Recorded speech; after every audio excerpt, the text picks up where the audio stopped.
उसके बाद शुरू हुआ यहाँ आके ढेर सारा क्लाइंट आपको फ़ोन में देख के और सेटिस्फाई नहीं होते हैं। वो बोलते हैं मैडम आप नहीं हो, काम ठीक से होगा कि नहीं। तो मैंने सोचा अगर ऐसे रहेगा तो मैं सैलरी कैसे दूंगी, क्योंकि ढेर सारा वर्कर हैं, ढेर सारा वर्कर। तो फिर मैंने सोचा चलो भाई ऐसे काम करते हैं, मैन्युफैक्चर यूनिट के लिए जितना आदमी चाहिए उतना ही रखूंगी, शोरूम देखने के लिए जितना आदमी चाहिए उतना ही रखूंगी, ऑफिस के अंदर जितना हो उतना ही रखूंगी। ज़्यादा जो नहीं है काम, अगर क्योंकि इन बिटवीन कोविड भी शुरू हो गया था। आप सोचिए कोविड भी शुरू हो गया था। मेरा रेलवे का जो वर्कर है और रेलवे साइड में ही रहते हैं, उनका घर का भाड़ा हम लोग देते हैं। ESI प्रोविडेंट फंड उनका एक फिक्स रहता है और गवर्नमेंट रेट के हिसाब से उनका पर डे आपको technician, semi technician, different category होता है। किसी का पर डे 600, 700, 1100, 1200 तक भी पैसा रहता है। तो उनका सैलरी कोई फिक्स नहीं होता है। कोई 10,000 लेता है मिनिमम, कोई किसी का 10,000 होता है। ESI GST ESI provident fund मिल जाने से 12,000 तक होता है, जो मिनिमम जो आपको लो लेवल का वर्कर होता है। और जो हाई होता है सुपरवाइजर, वो 20,000 तक लेते हैं। तो 20,000, 22,000, तो ऐसे ही मैंने कैटेगरी शुरू कर दिया है, जो कैसे उनका कुछ भी डिफिकल्टी ना हो। सेकेंड वर्कर फैक्ट्री के अंदर ऊपर नीचे काम करते हैं और उधर साइड में घर है, उधर ही रहते हैं। जो उनका इलेक्ट्रिसिटी, घर का खर्चा मैं देती हूँ, हाउसिंग और इलेक्ट्रिसिटी वाटर सब कंपनी ही देता है। तो वो मैंने लिस्ट शुरू किया, जे उनका तकलीफ ना होते हुए जो मुझे मेजर टेक्नीशियन चाहिए मैनेज करने के लिए, वो एक लिस्ट की। उसके बाद छोटे ही शुरू किया। पहले तो चिंता लग रहा था जे अगर आप एक प्रोडक्ट आप बनाओगे कितना आदमी की ज़रूरत होता है, वो कैलकुलेशन मैंने शुरू किया। कुछ तो जो हम लोग घर मैनेज करते हैं वो उसी का वही मैनेजमेंट जैसा होता है ना, जे हस्बैंड पैसा देते हैं हर महीने, इस पैसे को तुम लो, सेविंग करो कि क्या करो, वही मेरे माथे में जो मुझे आया वही मैंने शुरू किया। तो लिस्ट बनाई। मैंने देखा एक प्रोडक्ट के लिए 2 आदमी की ज़रूरत होते हैं, क्योंकि इतने बड़े बड़े हाइड्रोलिक मशीन मेरे फैक्ट्री के अंदर है, जो सीट को बेंडिंग, कटिंग और फोल्डिंग सब करने में मशीन है। तो क्या ज़रूरत है एक प्रोडक्ट बनाने के लिए 4 आदमी की। तो ऐसे कैलकुलेशन करके मैंने ढेर सारा वर्कर को ऑप्शन दिए। तो आहिस्ता आहिस्ता वो छोटे ही शुरू हुआ, क्योंकि कोविड दैट टाइम शुरू हो गया था। आप सोचो कोविड, इनकम बंद हो जाएगा लेकिन आपका एक्सपेंडिचर जो है वो समान ही रहेगा, क्योंकि वर्कर को पैसा ना देना मतलब आपका बिजनेस बिल्कुल ठप। और क्या मालूम कि आप 2 महीने के बाद बड़ा काम नहीं लोगे। तो शुरू हुआ मेरा जर्नी। तो ऐसे कर करके आज तक जब मैं देखती हूँ 3 साल 2 महीने में, मैं खुद को देख के थोड़ा तो गर्व अनुभव होता है जे ना, हाँ मैंने कर दिखाया। तो आज तक किसी एक बंदे को भी पैसा बिना देते हुए कभी नहीं ऐसा दिन गया है। हर दिन जो पहले से ही 2016 से पहले जब शुरू हुआ था फैक्ट्री, 1998 से 2016 तक, जिस दिन में फैक्ट्री का पेमेंट के लिए सैलरी देना फिक्स था वही दिन में सैलरी दिया जाता था। कुछ भी आज तक चेंज नहीं हुआ। लेकिन हाँ, थोड़ा बहुत आपको मैनेज करने में आपका खाता पे नोटबुक की ज़रूरत होता है, जो मुझे लगता है हम लोग भगवान ने वो सब महिला के अंदर थोड़ा बहुत दिए हैं, जो मैनेज करना। वो मैनेज इसके लिए आपको कोई इंग्लिश की ज़रूरत नहीं होता है, इसके लिए आपको कोई फ्रेंडशिप की ज़रूरत नहीं होता है, इसके लिए आपका कोई दूसरा चीज़ की ज़रूरत नहीं होता है। इसके लिए आपका खुद का कालीफोर, खुद के अंदर कॉन्फिडेंट, खुद के करने की एबिलिटी, ये सब बहुत ज़रूरी होता है।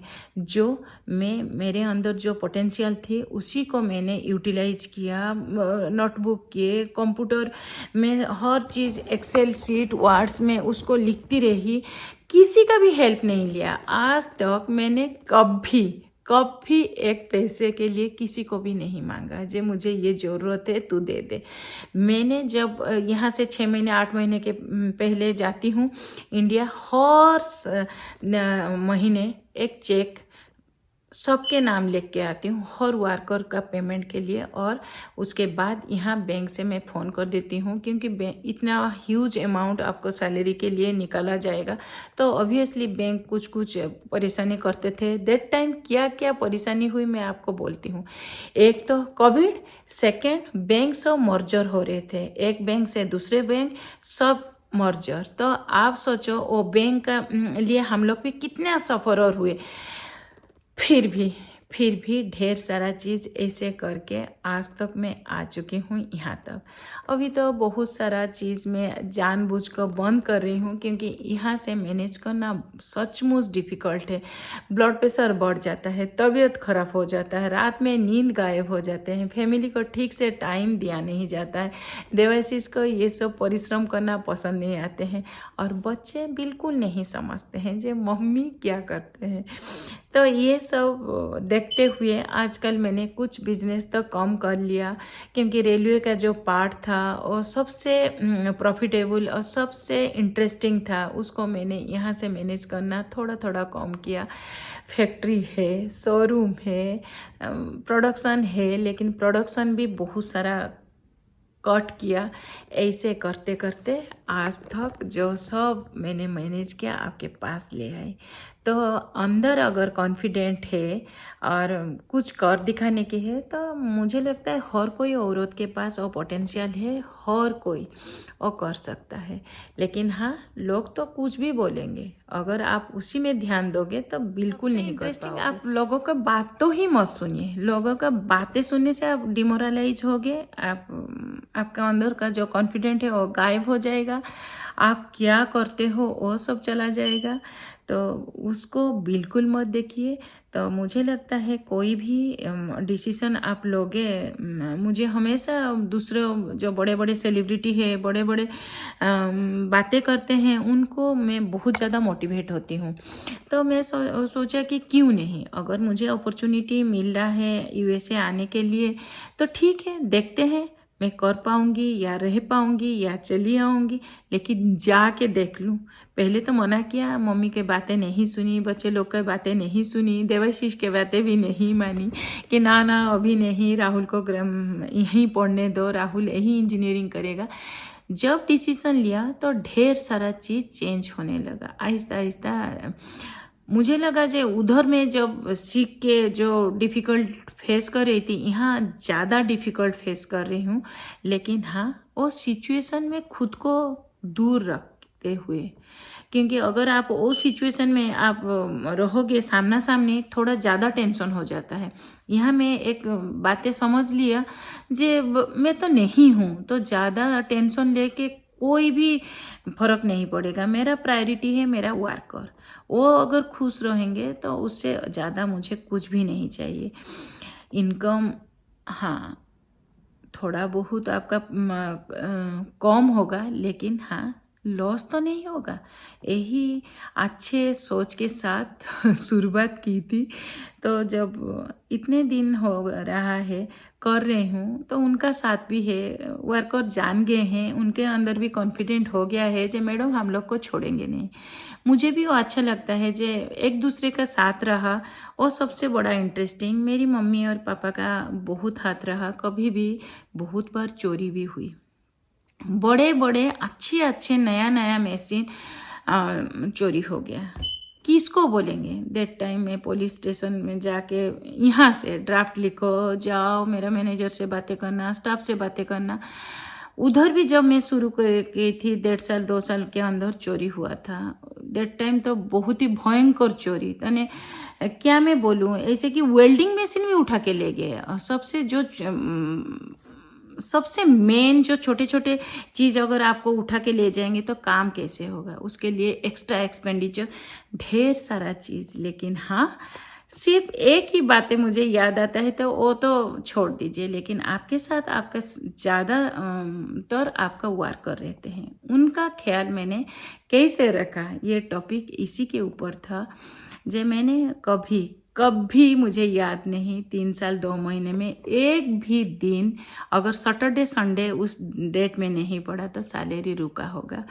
तो हाँ, कर दिखाई और करती भी रहूँगी जब तक मैं कर पाऊँगी, क्योंकि आहिस्ता आहिस्ता थकने लगी हूँ। आहिस्ता आहिस्ता लगता है कि इतना ज़्यादा रिस्पॉन्सिबिलिटी लेके कहीं मैं भी मेरा तबीयत नहीं ख़राब हो जाए, यही सब सोचते हुए। लेकिन जब तक है जान जो बोलते हैं ना, तब काम तो करना पड़ेगा। कोई आपको समझे या ना समझे दिखाने की ज़रूरत नहीं, लेकिन हाँ खुद के अंदर एक होता है कॉन्फिडेंट, जो आपके लिए अगर कोई थोड़ा भी खुश में रह सकता है। उनके मुंह में जो मैं हंसी दे रही हूँ उससे क्या बहुत। जब मैं आई थी, और एक चीज़ मैं बोलने भूल गई, जब मैं यूएसए आई बहुत ज़्यादा वर्कर अपने आप पैनिक से ही छोड़ दिए काम। मैडम तो भाग गए, मैडम तो चले गए, फैक्ट्री तो बंद हो गया, ऐसे। क्योंकि बहुत सारे वर्कर और इतने अच्छे टेक्नीशियन हैं, लेकिन एजुकेशन वाइज उनके ब्रेन में इतना और डेवलप नहीं हुआ था। जे आप ऑल ओवर वर्ल्ड में कहीं भी रहो, बिजनेस कैसे छोड़ सकते हैं? क्योंकि वही तो हम लोग का रोजी रोटी है, वही तो मेरे बच्चे मैं सब खाएंगे रहेंगे, कैसे छोड़ लूँ? लेकिन उनका अंदर और डर बैठ गया, तो छोड़ भी दिए। बाद में आए और ढेर सारा प्रशंसा भी करते हैं जे मैडम भूल डिसीजन लिए लाइफ में। लेकिन हाँ, दस्तूर है भाई, लाइफ जो बोलते हैं ना, लाइफ्स गोज ऑन, कुछ भी रुकता नहीं है। लेकिन हाँ, पढ़ा उठा बहुत सारे चीज़ सीखा। तो मुझे लगता है आपको ये देख के अंदर थोड़ा कॉन्फिडेंट जगेगा। जे घर में अंदर हो, जे कहीं भी हो, आप मत सोचिए जे मैं इस स्टेज में ये सब नहीं किया तो नहीं कर पाऊँगी। आप खुद कर पाओगे। जब आपके ऊपर गिरेगा ना, आप जरूर कर पाओगे। इसके लिए आपको डरने की ज़रूरत नहीं। जे मैं इंग्लिश नहीं जानती हूँ, कंप्यूटर नहीं जानती हूँ, लैपटॉप में क्या करूँगी, किसी को कैसे मैं ड्राफ्ट करूँगी, कैसे मैं लेटर भेजूँगी, आहिस्ता आहिस्ता आप सब सीख जाओगे। मैंने सीखा तो मुझे लगता है जे हाउस मेकर से लेके, अगर मेरा जर्नी ऐसा बिल्कुल टफ से लेके आज तक यहाँ तक रहा और मैं कर रही हूँ, तो आप भी ज़रूर कर पाओगे। तो ये चैनल तो मैंने सब मॉम के लिए है। जितने भी मम्मियाँ हैं, मैं उनको अगर थोड़ा बहुत मोटिवेट कर लूँगी तो मुझे लगेगा कि मैं कुछ कर पाया। मेरा चैनल का उद्देश्य ही यही है, जे डरिए मत, कुछ करते रहो, कुछ करते रहो। और सबसे इंटरेस्टिंग, जो सोचते हैं जो हम मम्मियाँ हैं कुछ भी नहीं करते हैं, आप सबसे ज़्यादा काम करते हो 24/7। आप घर का ख्याल रखते हो। बच्चे जो आज आप सबका बड़े बड़े इंजीनियर, डॉक्टर और प्रोफेसर होके बैठे हैं, सबका पीछे आपका ही हाथ है ये मम्मियाँ। हस्बैंड आराम से खाना खा के ऑफिस नौकरी करते हैं, उनके पीछे भी आपका हाथ है। तो ये मत सोचिए जो सिर्फ पैसा लाना घर के लिए ही आप काम करते हो, नहीं तो नहीं। आप जो टाइम देते हो ना, वो सबसे ज़्यादा है, सबसे मूल्यवान है। तो आज का ब्लॉग मैं यही रख रही हूँ। और थोड़ा बहुत अगर छोड़ दिया, फिर कभी ब्लॉग में माध्यम से आ जाऊंगी। लेकिन आज का उद्देश्य था जो मैंने ये सिर्फ वर्कर को जो 3-3.5 साल से बिना कुछ किसी से एक पैसा ना मांगते हुए पैसा दिया, तो कैसे चलाया। उसके साथ तो सिर्फ पैसा, वर्कर का पैसा नहीं, उसके साथ और बहुत सारा चीज़ आते हैं, वो डिफरेंट पार्ट में करेंगे। जो फैक्ट्री का एक्सपेंडिचर क्या होता है। लेकिन हाँ, आज सिर्फ एक पार्ट में यही रहा जो मैंने ये 1.5 साल में कैसे इतने सारे पैसे वर्कर को दिए। यहाँ से बहुत परिश्रम किया, बहुत कुछ किया, लेकिन कुछ लोग समझे, कुछ लोग समझे नहीं। और जो नहीं समझे हैं उनका वो प्रॉब्लम है, मेरा तो नहीं है। लोग तो बोलेंगे, लेकिन हाँ, मेरी मम्मी का ये आइडिया था। वो बहुत मोटिवेट करते हैं। वो भी जीवन भर हाउसवाइफ थे, लेकिन ढेर सारा कविता, ढेर सारा बातें और ढेर सारा स्टोरी लिखते हैं, बातें बोलते हैं, मोटिवेट करते हैं। तो उनका योगदान हम तीनों भाई बहन के अंदर बहुत सारा रहा। मेरी पापा भी दोनों, मुझे तो सचमुच पेरेंट्स के विदाउट सपोर्ट में मैं यहाँ नहीं होता आज तक, क्योंकि मेरी माँ का सबसे ज़्यादा योगदान रहा जे यहाँ आ जा, कुछ भी प्रॉब्लम नहीं होगा। और क्योंकि मेरा भाई भी इधर रहता है, ऐसे बहुत सारा चीज़ मुझे हेल्प किया जो मैं आज तक मैनेज कर रही हूँ, तो बिना किसी से मांगे हुए। तो आज का ब्लॉग अगर आपको थोड़ा भी अच्छा लगेगा, आप लाइक करना मत भूलिए। चलिए बाय बाय। बिना फिल्टर के कुछ भी कट नहीं, ऐसे ही डाल दूंगी जो मेरा ये जर्नी 3 साल 2 महीने के अंदर मैंने कैसे मैनेज किया। Bye bye bye. लेकिन हाँ, और एक चीज़, हंसती रही, हंसना नहीं छोड़ा।